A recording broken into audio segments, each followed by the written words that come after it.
Pour la présentation des épreuves du 500 mètres individuel et de la poursuite par équipe au patinage de vitesse longue piste. Par contre, si on regarde les résultats de la journée, rien n'arrête les patineurs québécois, pas même le froid, la neige et le vent. Aux Jeux du Canada, l'épreuve de 500 mètres en patinage longue piste.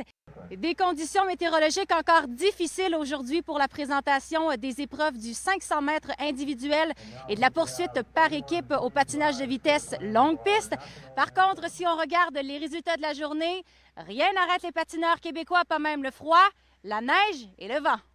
Aux Jeux du Canada, l'épreuve de 500 mètres en patinage longue piste est composée de 2 courses et le résultat de chacune est additionné pour obtenir le classement final. Au niveau des Jeux du Canada, un des objectifs, c'est de préparer les jeunes athlètes vers les plus hauts niveaux. Alors, on tente de se coller sur ce qui se passe au niveau international.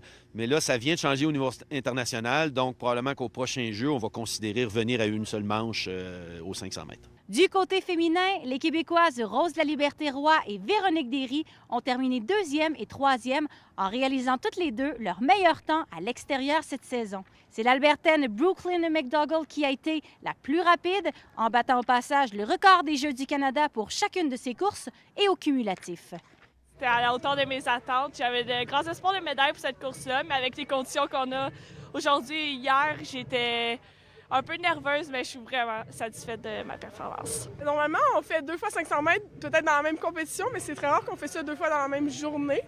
Donc, c'était assez particulier aujourd'hui. Puis, comme on a dit, les conditions n'étaient pas vraiment idéales. Fait que, bien contente de mes performances aussi.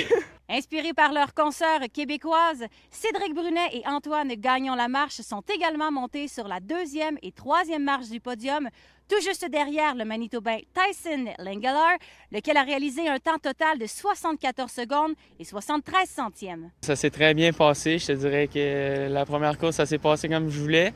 Mais la deuxième, j'ai pogné l'autre côté dans le backstretch un coin venteux.